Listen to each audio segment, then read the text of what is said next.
તમે વિચારી રહ્યા છો કે હવે ફિઝિકલ એક્ટિવિટી કરવી છે 2025માં, તમે ફિટનેસ ગોલ બનાવ્યો છે અને સાથે જ તમે એ અવઢવમાં છો કે મારે વર્કઆઉટ સ્ટાર્ટ તો કરવું છે, પરંતુ કઈ રીતે કરવી તેની ખબર નથી પડતી. અથવા તો ઘણા બધા વડીલો એવા હશે કે જેમને એવું હશે કે ફિઝિકલ એક્ટિવિટી હોવી જોઈએ, પરંતુ શરૂઆત ક્યાંથી કરવી.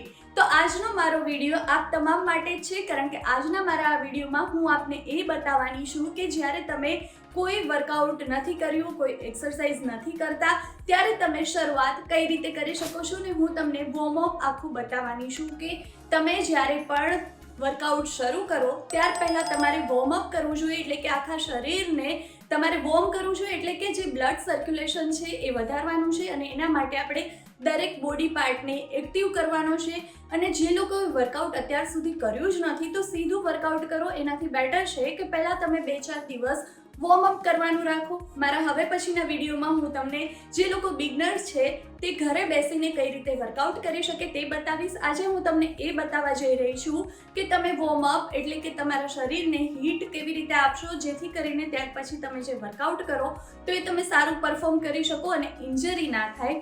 અથવા તો જે લોકોએ વર્કઆઉટ કર્યું જ નથી તો તે ફિઝિકલી 8 થી 10 મિનિટ પોતાના શરીરને આપીને કઈ રીતે ફિટ થવાની શરૂઆત કરી શકે. અને આ જે આજનું વોર્મઅપ છે એ તમામ લોકો કરી શકે છે. તો ચાલો ટાઈમ બગાડ્યા વગર આપણે વિડીયોને શરૂ કરીએ. સૌથી પહેલાં આપણે નેકની એક્સરસાઇઝ કરીશું, જેના માટે અપ એન્ડ ડાઉન કરવાનું છે, ઉપર જોવાનું છે અને દાઢીને પછી નીચે અટકાવવાની છે. 10 વખત આ રીતે કરીશું. Up down, up down, up down. ત્યાર પછી side rotation, side to side આપણે નેકને રોટેટ કરવાની છે. આપણા ખભા છે ત્યાં સુધી કાનને અડાડવાની કોશિશ કરવાની છે. શરૂઆતમાં કદાચ એવું પણ થશે કે તમે એકદમ નહીં કરી શકો, તો તમે જેટલું કરી શકો તેટલું કરવાનું છે. પછી બંને સાઈડમાં મૂવમેન્ટ કરવાની છે, જે રીતે તમે મને કરતા જોઈ રહ્યા છો. જો એકદમ ના થાય અને તમારી ડોક જકડાયેલી હોય તો તમે જેટલું પણ કરી શકો એટલું કરવાનું છે. જરૂરી નથી કે 10 વખત જ તમારે મૂવમેન્ટ કરવી. ત્યાર પછી હવે શોલ્ડર રોટેશન કરીશું, કારણ કે ઘણા લોકો એવા હોય છે કે સતત એમને બેસવાનું હોય અને જેને કારણે શોલ્ડર મૂવમેન્ટ નથી થતી હોતી, ફ્રોઝન થઈ ગયા હોય છે શોલ્ડર. તો આ તમે જે ક્લોકવાઇઝ ને એન્ટી ક્લોકવાઇઝ કરશો એક્સરસાઇઝ, તેનાથી તમારી શોલ્ડરની મોબિલિટી વધશે. સૌથી પહેલાં 10 વખત આપણે ક્લોકવાઇઝ કર્યું અને હવે 10 વખત એન્ટી ક્લોકવાઇઝ કર્યું છે. આમાં પણ જેટલું કરી શકો તેટલું કરવાનું છે. ત્યાર પછી આપણે બંને હાથને આ રીતે પાછળની તરફ લઈ જવાનો પ્રયત્ન કરવાનો છે. આમાં પણ એવું થશે કે તમારી મૂવમેન્ટ ધીરે ધીરે વધશે, એકદમ નહીં વધે. જે લોકો સિનિયર સિટીઝન છે, જે લોકો વડીલો છે, તેમને ધીરે ધીરે મોબિલિટી આવશે, પરંતુ તમારે જેટલું પણ થઈ શકે તેટલું કરવાનું રાખવાનું છે. આ પણ એકદમ ઇઝી લાગી રહેલી એક્સરસાઇઝ છે, પરંતુ જ્યારે તમે કરશો ત્યારે થોડી તમને ટફ પણ લાગી શકે છે, કારણ કે હાથને ઉપર ઉઠાવવાનો છે. પછી સાઈડ ટુ સાઈડ ઉઠાવવાનો છે. જેટલા પણ તમે ઉઠાવી શકો એટલું ઉઠાવવાનું છે ને આ બંને પણ તમારે 10 વખત કરવાનું છે. ત્યાર પછી તમે કોઈ લાકડી લઈ લો. તમારા ઘરમાં આવી રીતે કોઈ પાઇપ હોય તો તમે પાઇપનો ઉપયોગ પણ કરી શકો છો. અને એનાથી આપણે જે શોલ્ડર જોડાયેલો હોય છે એ મૂવમેન્ટ થાય છે અને તેને કારણે એવું થાય છે કે જે હાથ છે એની મૂવમેન્ટ વધારે ઇઝી બને છે. આ પણ 10 વખત તમારે કરવાનું છે. આગળ લઈ આવવાનું છે અને ત્યારે કોણી વળે નહીં એનું ખાસ ધ્યાન રાખવાનું છે, કારણ કે આપણે શોલ્ડરથી જ હાથને પાછળ લઈ જવાનો છે ને એટલા માટે જ આપણે આ લાકડીનો સપોર્ટ લીધો છે. ત્યાર પછી તો કે આપણે હાથને એકદમ ઉપર રાખવાનું છે અને તમે લાકડી, પાઇપ જે પણ સપોર્ટ માટે લીધું હોય અને શોલ્ડરને એકદમ ઉપર ઉઠાવવાનું છે. પછી શોલ્ડરને એકદમ આગળ અને પાછળ લઈ જવાનું છે. બોડી તેમનું તેમ રહેશે, માત્ર શોલ્ડરની મૂવમેન્ટ થશે અને આ તમારી તે જે તમામ મેં બતાવી તે અપર બોડીને ઘણો જ ફાયદો કરાવશે.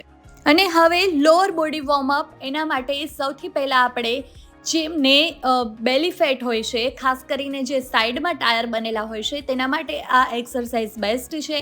બંને સાઈડ મૂવ થવાનું છે, પરંતુ ખાસ ધ્યાન રાખજો કે જે મૂવમેન્ટ છે એ કમરથી જ થવી જોઈએ. બાકીનું બોડી છે આપણું એમને એમ એ જ જગ્યાએ રહેવું જોઈએ અને તેનાથી તમને ઘણો ફાયદો થશે. ત્યાર પછી આપણે ટો ટચ કરવાના છે.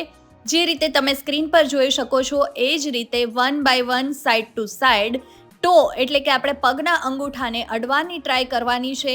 તમે આટલી સ્પીડમાં ના કરી શકો તો તમે આરામથી ધીરે ધીરે પણ કરી શકો છો અને જેટલા તમે વળી શકો તેટલું તમે વળો અને તે રીતે એક્સરસાઇઝ કરવાનું રાખો. ત્યાર પછી આ એક્સરસાઇઝ જે છે તે આ જે વોર્મઅપ છે તે જેમને પેટને લગતી સમસ્યા હોય એમના માટે બેસ્ટ છે. સાથે જ તમારે ઇનર થાઈને પણ સ્મોલ કરવામાં, ત્યાં ઇનર ફેટ જે થાઈ પાસેની હોય છે તેને ઘટાડવામાં પણ આ જે વોર્મઅપ છે, આ જે એક્સરસાઇઝ છે એ ખૂબ ફાયદો કરશે. આના પણ તમારે 10 રેપિટેશન કરવાના છે. ધ્યાન રહે કે આપણા જે ગોઠણ છે એ નથી વાળવાના. અને ત્યાર પછી હવે આપણે એન્કલ રોટેશન કરીશું, કારણ કે એન્કલ પાસેનું જે આપણો પાર્ટ છે એને આપણે સામાન્ય માનીએ છીએ, પરંતુ ઘણી વખત વર્કઆઉટ દરમિયાન તેમાં પણ ઇન્જરી થવાની શક્યતા છે, એટલે એન્કલ રોટેશન કરવાનું પણ ભૂલશો નહીં. તો મારો આજનો આ વિડીયો ચોક્કસથી આપને યુઝફુલ લાગ્યો હશે અને આપ જો રેગ્યુલર 21 દિવસ સુધી આ રીતે માત્ર વોર્મઅપ કરશો તો પણ તમારું શરીર જે જકડાયેલું રહેતું હશે, જે પેઇન નાના મોટા રહેતા હશે શરીરના અંગોમાં, તેમાં પણ તમને રાહત મળતી દેખાશે. અને માત્ર આટલું કરશો તો પણ તમે થોડી મસ્તી કેલેરી તો બંધ કરી જ લેશો. એટલે કંઈ ના કરીએ એનાથી બેટર છે કે આપણે એક સારી શરૂઆત કરીએ. એટલા માટે આ વિડીયોને મેક્સિમમ લોકો સાથે શેર કરજો, જેથી કરીને તમામ લોકો ફિટ રહી શકે. અને હા, તમે એવું પણ કરી શકો છો કે તમારા જે ફેમિલી ફ્રેન્ડ્સ છે, ફેમિલી મેમ્બર્સ છે, તેની સાથે આ વિડીયો શેર કરી દો અને પછી એક હેલ્ધી કોમ્પિટિશન કરો કે દરરોજ દરેક વ્યક્તિ આ રીતનું માત્ર વોર્મઅપ કરે અને ત્યાર પછી તમે જુઓ કે તમારા શરીરમાં કેટલા બદલાવ આવ્યા છે, કેટલા પોઝિટિવ ચેન્જીસ આવ્યા છે. અને પછી મારી સાથે ડીએમ કરવાનું ચૂકશો નહીં. મારું ઇન્સ્ટાગ્રામ, મારા ફેસબુક પર પણ તમે મને ડીએમ કરી શકો છો. ફરી મળીશ એક નવા વિડીયો સાથે. જે રીતે મેં આપને ઇન્ટ્રોમાં જ કહ્યું કે હવે પછીનો મારો વિડીયો છે એ હું તમને જે લોકો બિગનર છે તેઓ 10 મિનિટની અંદર ફૂલ બોડી વર્કઆઉટ કઈ રીતે કરી શકે અને એ પણ ઘરે બેસી તેના પર આપવાની છું. તો રાહ જુઓ તે વિડીયોની અને તમે મને કોમેન્ટ કરીને એ પણ જણાવો કે તમે એ વિડીયોમાં બીજું શું ઈચ્છી રહ્યા છો. ફરી મળીશું. અત્યારે રજા આપશો.